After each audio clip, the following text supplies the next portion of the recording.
You thought you finally found it, the one person who just got you. The connection was electric. The conversations were effortless. Everything felt right. And then, without warning, they started pulling away. Cold, distant, gone. And now you're left asking yourself, what did I do wrong?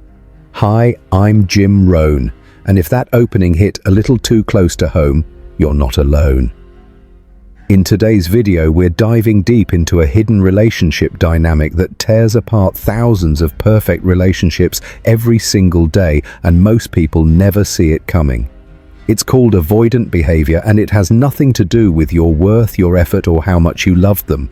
Here's the truth: when someone with an avoidant attachment style feels closeness, real emotional intimacy, it doesn't make them feel safe.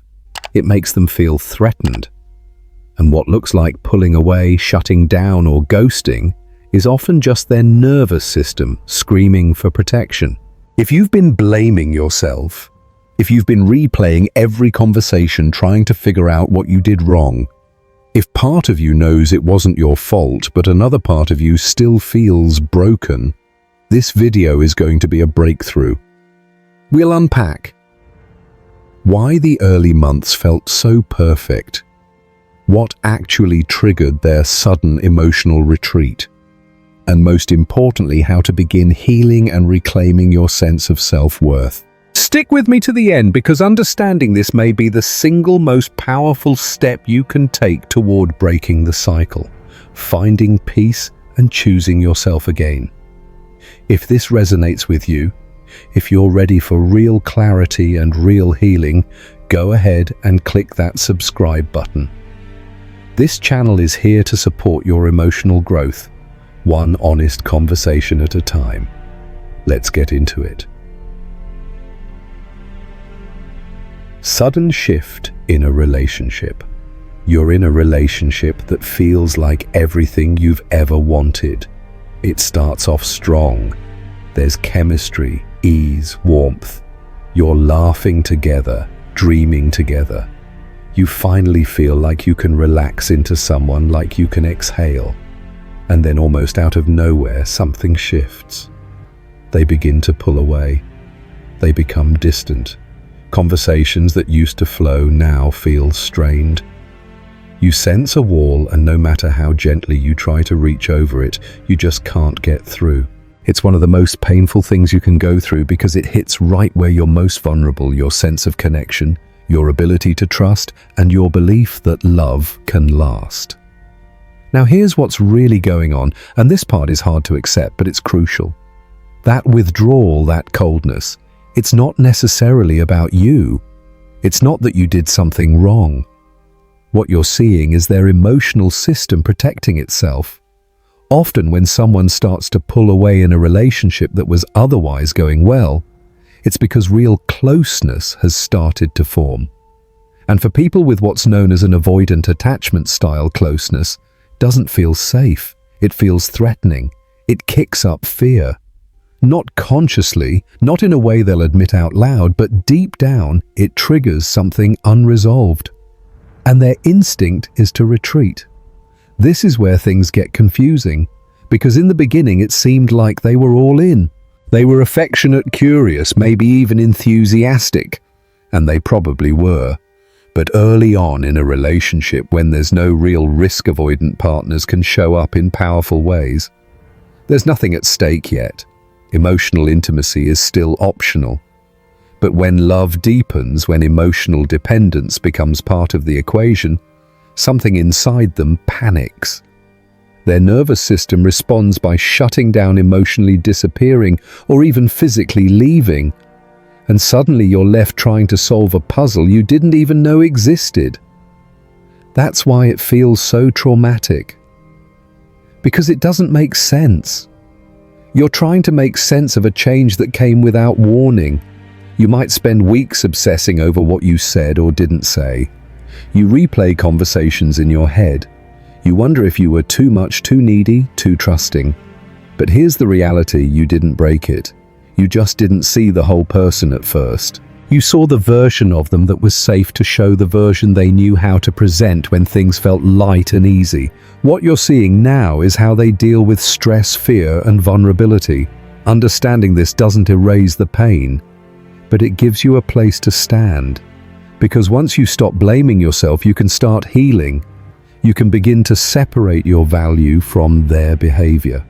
You can learn to hold compassion for what they're going through without making it your job to fix it. And most importantly, you can choose to move forward, not from a place of confusion or self-doubt, but from clarity, from truth, from strength. And that is the beginning of real emotional freedom. 2.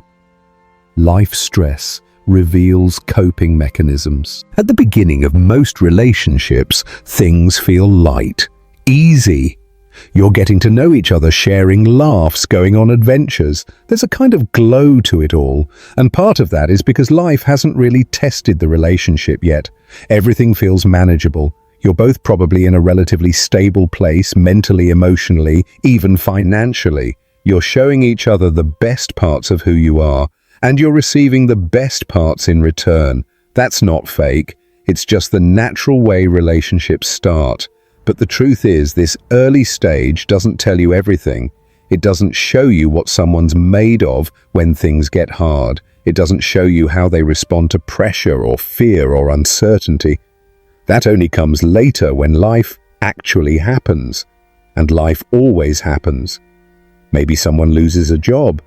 Maybe a child comes into the picture. Maybe you move away from your support systems. Maybe someone's health declines, or there's money stress or family conflict. Whatever form it takes, stress will eventually come knocking. And when it does, it has a way of stripping away the mask. Suddenly, the version of your partner you knew in the good times is no longer the one showing up. Instead, you start to see how they really cope. And that can be a shock, because some people become angry, some withdraw, some avoid, some shut down completely. Not because they're bad people, but because they were never taught how to handle emotional overwhelm in a healthy way. This is what I've seen again and again in my work. A couple builds a solid-looking relationship, but the foundation hasn't really been tested. And then something goes wrong, something external, and it exposes all the internal cracks. That's when the coping mechanisms come out. One person might say, "Let's talk about this, let's work through it." The other might say nothing at all and instead disappear into silence work or their phone. And now the first partner feels completely alone, not just in dealing with the problem, but in the relationship itself. And that's deeply painful. The key here is to understand that coping mechanisms are learned. Most of the time, people don't even know they're doing it. If someone learned as a child that vulnerability wasn't safe, or that emotions were burdensome, or that love could be withdrawn at any moment, then avoiding closeness or shutting down under stress becomes automatic. It's not a conscious choice, it's a survival response. But the tragedy is that same response often ends up damaging the relationships they care about most. And unless they're willing to become aware of that and do the hard work of changing, it's going to keep happening. So what do you do if you're the one on the other side of that silence? You have to start by being honest with yourself. You can offer empathy, yes. You can hold space, but you can't fix what isn't yours to fix. You can't carry the emotional weight of two people. If someone isn't willing or able to face their patterns, then their coping mechanism becomes your burden. And that's not sustainable. That's not love. That's emotional exhaustion. And at some point, you have to decide that your peace matters too. 3. Avoidant Attachment Style. One of the most difficult truths to accept in relationships is this: the way someone withdraws from you often has very little to do with you. People with an avoidant attachment style are often fully present and engaged at the beginning of a relationship. They may seem open, curious, even romantic. It feels like they're all in, and in a sense they are. But here's the important part: they're only able to show up like that because early on, There's no real threat. The emotional stakes are low. There's no deep vulnerability required. You're still strangers to some extent, and that gives them room to breathe. It feels safe. It feels manageable. They can be close without the fear of losing themselves. But as the relationship progresses and true emotional intimacy starts to develop, something inside them begins to shift. It's subtle at first.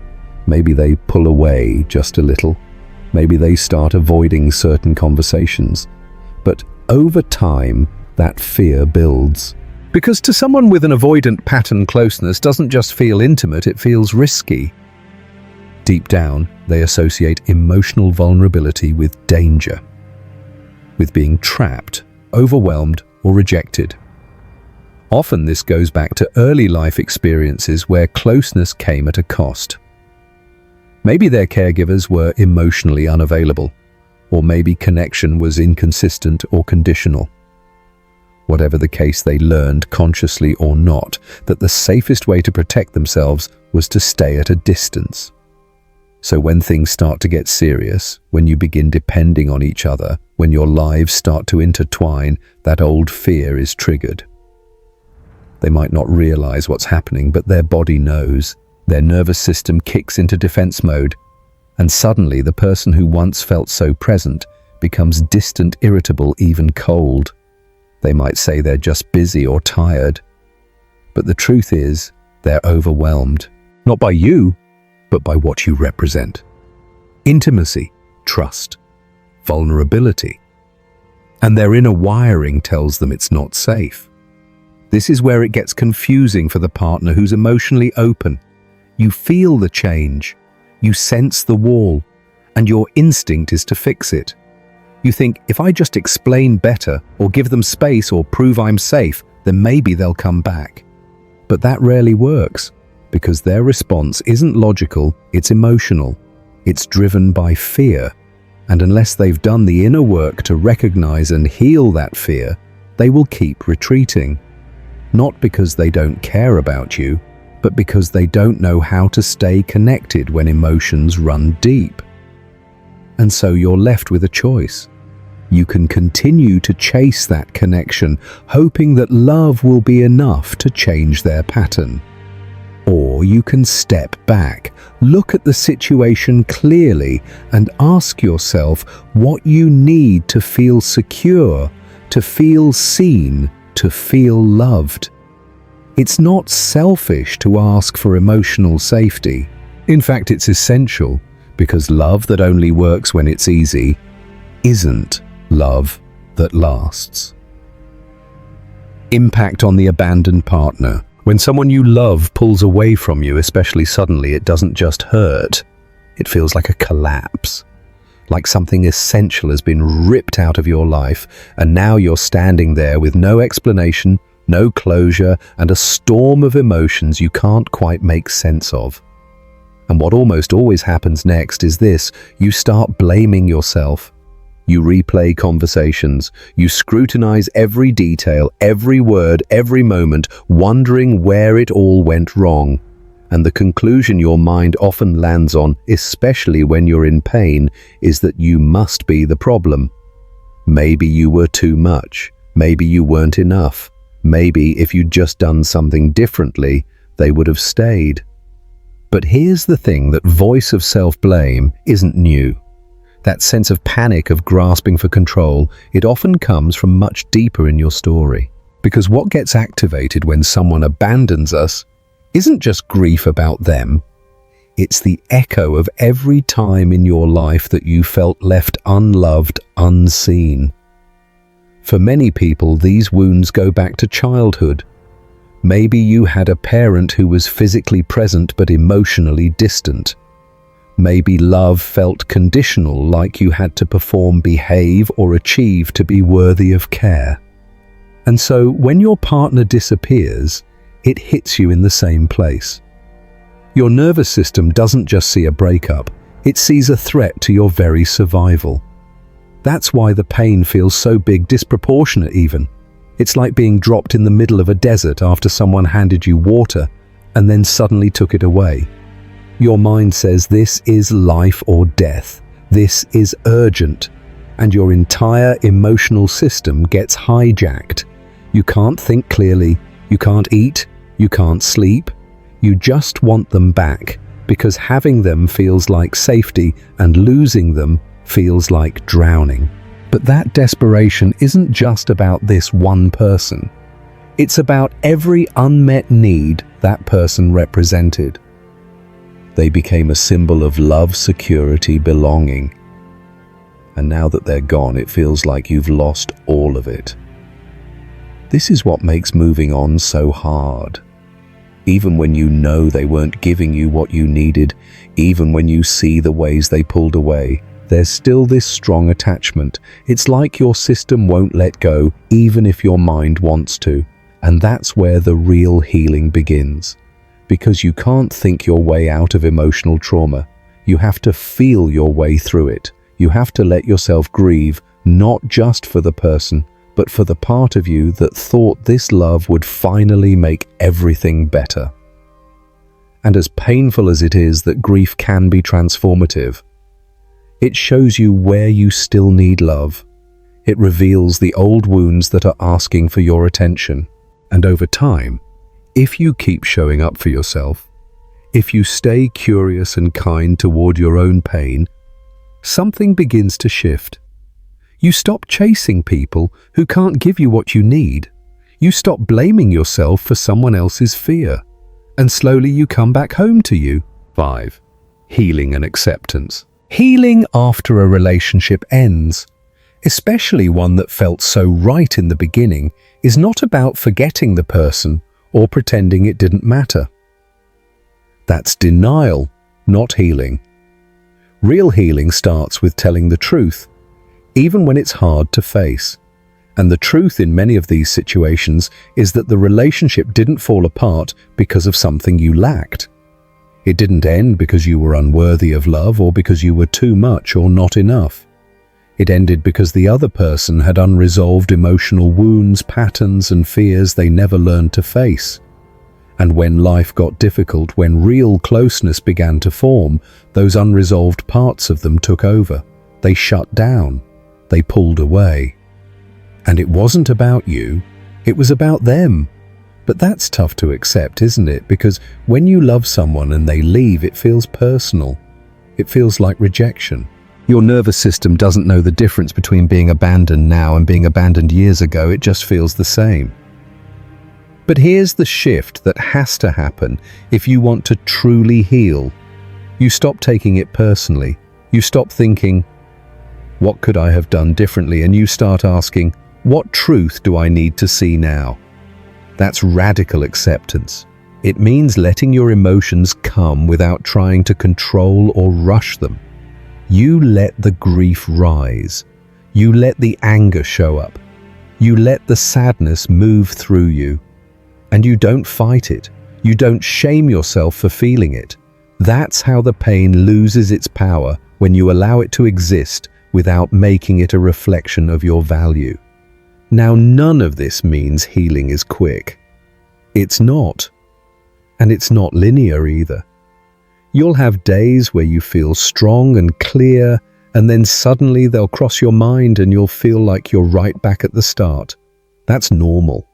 It doesn't mean you've failed. It just means you're human. What matters is that little by little you begin to choose yourself. That's the key. You stop chasing someone who doesn't show up. You stop hoping they'll suddenly become the version of themselves you saw at the beginning. And you start turning your energy inward. You ask yourself, what do I need right now? You start tending to the parts of you that feel lost or afraid. And you realize that wholeness was never going to come from them. It has to come from you. Eventually, you get to a place where you no longer need closure from the other person.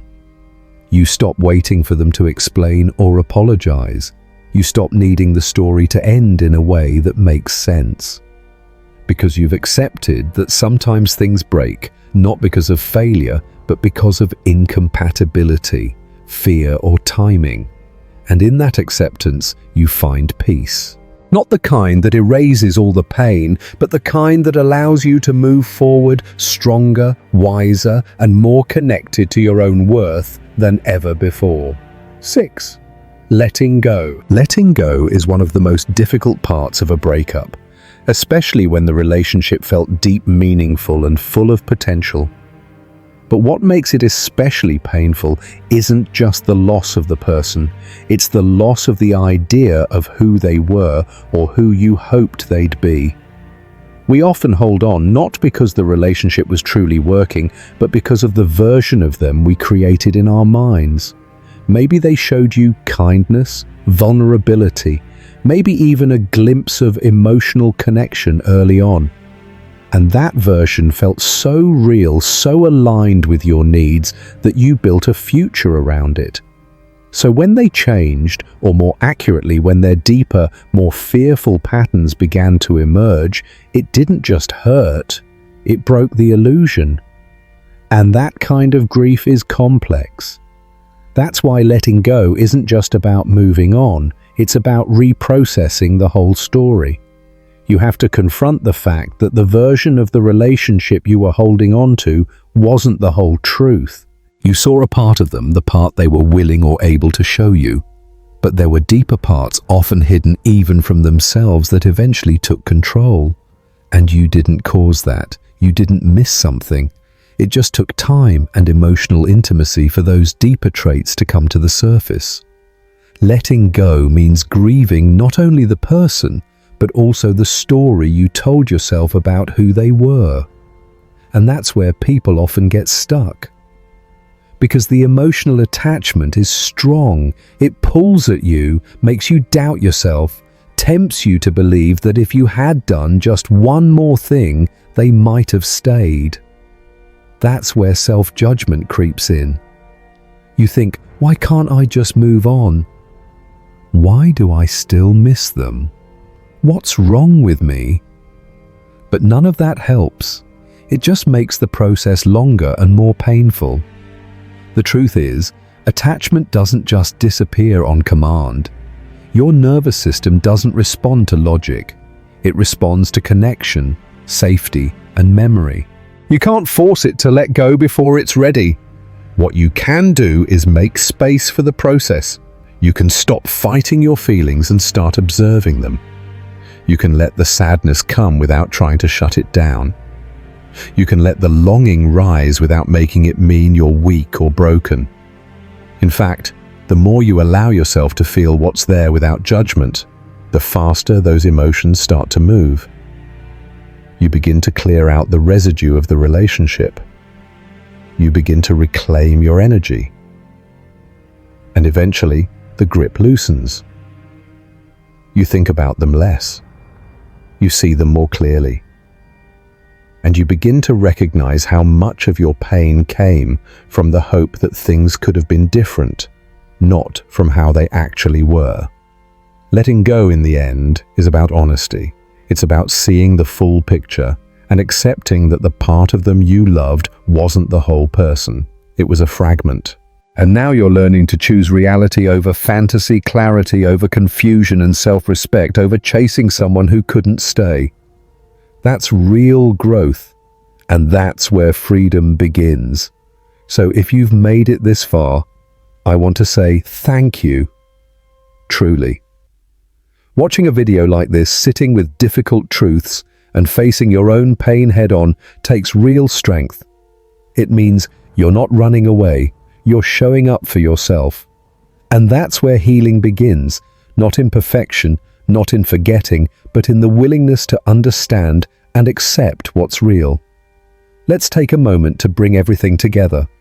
We started by exploring why a relationship that felt so perfect in the beginning can fall apart so suddenly.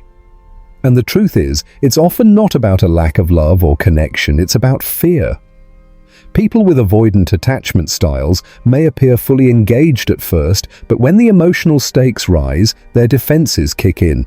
They pull away, not because of who you are, but because of what closeness means to them. Vulnerability risk and the potential to be hurt. We then looked at how life stress reveals coping strategies.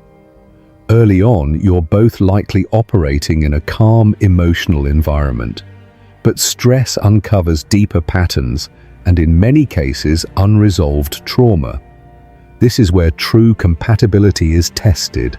How each partner handles stress, intimacy, and fear tells you more about the longevity of the relationship than anything said in the honeymoon phase. For the partner left behind, this kind of disconnection is devastating. It triggers old wounds, often from childhood, and creates a cycle of self-blame and emotional desperation. You feel like you're fighting to survive, but the truth is, you're not broken. You're hurting. And that pain is trying to show you something. It's pointing to the parts of you that still need your love and attention. Healing starts with radical acceptance. Accepting that the relationship ended not because you weren't enough, but because the other person wasn't ready or able to meet you emotionally. You stop chasing, stop fixing, and begin choosing yourself. You let the feelings come. You stop judging them, and slowly you rebuild. Letting go is never easy, but it becomes possible when you stop clinging to the version of the person you first met and start seeing the full picture. That's the heart of recovery, not forgetting, but learning. Not erasing love, but integrating it into your growth. If this video helped you find clarity, please subscribe to the channel. I post content like this to support people just like you, people navigating real emotional challenges with honesty and courage. And I'd love to hear from you.